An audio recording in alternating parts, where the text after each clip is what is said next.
A galaxy's type can change with time. Computer simulations show that a galaxy's shape can change dramatically during a close encounter with another galaxy. So whenever you have galaxies colliding, which happens a lot in our universe, when you have galaxies colliding, you're going to change the shape of that final galaxy. On a large scale, small galaxies tend to be captured and absorbed by larger galaxies in a process that we call galactic cannibalism. This explains the abnormally large ellipticals in the center of some galaxy clusters. A lot of ellipticals we think are formed as an end product of galaxy mergers. The Milky Way appears to be swallowing the Magellanic Clouds, the large and small Magellanic Clouds, while the Andromeda Galaxy, our nearest galaxy to us, shows rings and star clumps of swallowed galaxies as well. So we know that the Andromeda has probably engaged in some galactic cannibalism as well. Now, in about 4.5 billion years from now, the Milky Way and the Andromeda Galaxy are going to collide. Yes, they will. And here is a graphic that depicts what that process will look like, okay? So here's our Milky Way, and then we start to see the Andromeda Galaxy get closer to us, closer and closer. As the Andromeda Galaxy gets closer to us, we're gonna see Andromeda Galaxy become larger in our sky, and it's gonna look like we have another Milky Way streak in the sky. And then over time, those galaxies are gonna merge and combine together into one. And then eventually we might even lose that cloudy band in the sky. That was once our Milky Way, as our two galaxies, the Andromeda and the Milky Way, are merging. Okay, this is 4.5 billion years in the future. So don't get too worried about it. Okay, we're not gonna be here. But here's the thing, okay? In 4.5 billion years from now, our sun finishes its lifetime on the main sequence. It runs out of fuel, it finishes fusing all its hydrogen into helium in its core, and then the sun puffs up and becomes a red giant. So still not going to be a very nice place for us to live anyway. And a lot of people always wonder, well, what's going to happen during a galaxy collision? What's going to happen to all the stars and all the planets? What will be the fate of the Earth? Well, even though these galaxies are merging together, colliding, the distances between individual stars, planets, stellar systems is incredibly vast. The odds are super, super, super, super low that any star or planet is going to collide and bump into another whenever this galaxy merger takes place. We will perhaps feel the gravitational effects of other massive bodies nearby us, other new solar systems that are coming in to occupy our nearby space. But that new impact of gravity could possibly fling our solar system out to a new part of the galaxy, of the new galaxy. But in general, our Earth will still be bound to orbit around the sun. And so the process of the galaxy merger between the Milky Way and the Andromeda Galaxy is probably not going to change the fact that we are orbiting around our sun, but it might change our sun's location within the new galaxy. So here's a picture of this path that the Milky Way galaxy and the Andromeda galaxy are going to be taking when they merge. So here we are right now. Here's the Milky Way right now. Here's the Andromeda galaxy right now. And here's a nearby galaxy called the Triangulum galaxy, M33. And then in about 2.5 billion years from now, the Andromeda will be here and will be here. And then in about 4.5 billion years from now, we'll be here and Andromeda will be over here. So we're kind of spiraling in towards each other. We'll see the galaxies sort of spiral around each other, and then they'll kind of slosh around, and then eventually they'll merge into one galaxy. Here are some really beautiful images of galaxy mergers happening in our universe right now. This is what we call the mice galaxies. The path of these two galaxies near each other has caused them to change the shape of the galaxy. And this one over here now it looks like it has a long tail, kind of like a mouse, because of this encounter with the other galaxy. Now, the interaction between these galaxies has produced new large stars like the O and B type stars, blue stars, out here in front of this part of this galaxy here. These are where the original galaxies that are merging, and there's a flow of material between them because of their gravitational attraction with each other. And here we have this tail of stars and gas being pulled out of these interacting galaxies. Here's another picture of a galaxy merger where we've got a disc-shaped galaxy coming in like this, and then another disc-shaped galaxy coming in like this, and they're sort of intersecting from the side. And here's a mosaic of a whole bunch of galaxy mergers, and you can see how many different forms these galaxy mergers might take.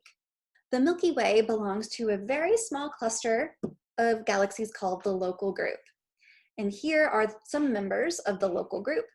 The local group exceeds 50 members, with the three largest members being the Andromeda Galaxy, the Milky Way, and the Triangulum Galaxy.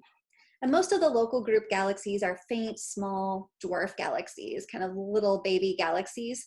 There's a hierarchy to the arrangement of galaxies in our universe. A group of galaxy clusters may gravitationally attract each other into a larger structure that we call a supercluster, which is a cluster of other galaxy clusters. A supercluster contains a half dozen to several dozen galaxy clusters spread out over tens to hundreds of millions of light years. Superclusters have irregular shapes, and they themselves are also parts of larger galaxy clusters. Here's a weird thing. Superclusters appear to form chains and shells surrounding regions nearly empty of galaxies. So here we're looking off and sort of from the Earth, little strips in the sky, looking off to look at other galaxies. And when we align all of those galaxies up, we see that a lot of the galaxies lie along what we call filaments of galaxies, sort of like a cellular structure. And then there are other regions here that you see that are more empty and void of galaxies.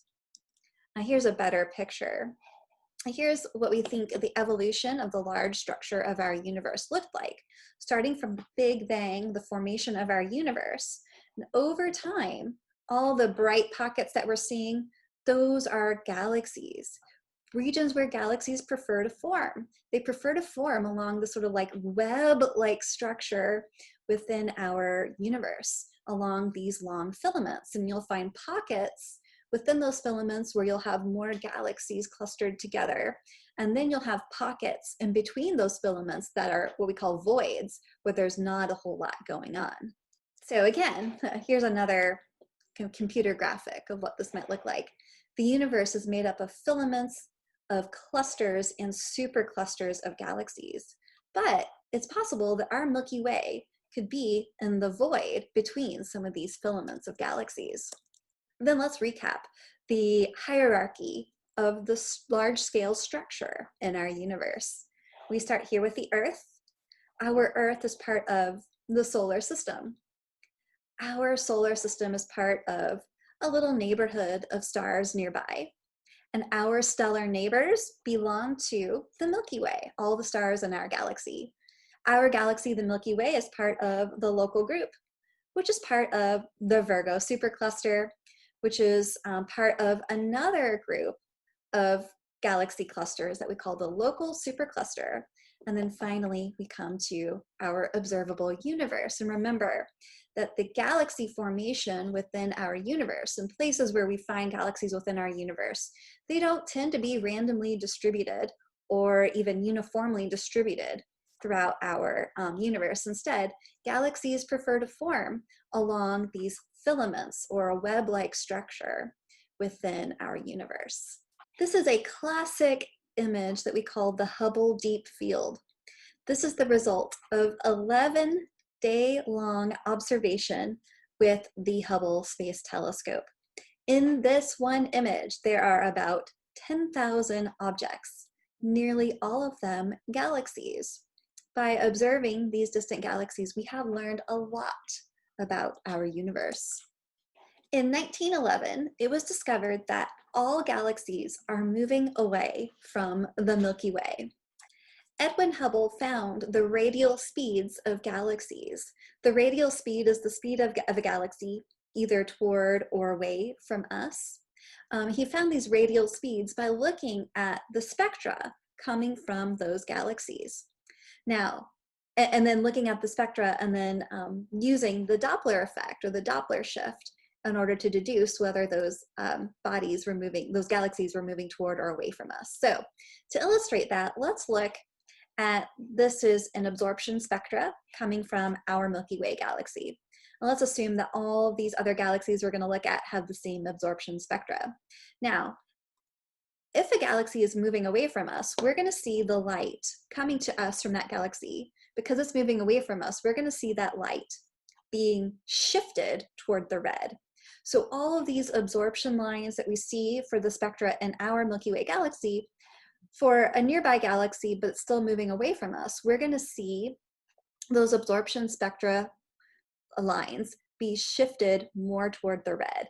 And that indicates that as the galaxy is further and further away from us, the faster it is moving away from us. And Edwin Hubble discovered this by looking at the light coming from galaxies, applying the Doppler shift, and seeing that those that are further away from us are moving away from us more quickly. Here we have a plot of the recession velocity of a galaxy. That's how fast it's moving away from us on the vertical axis. And on the horizontal axis, we have the distance that that galaxy is away from us.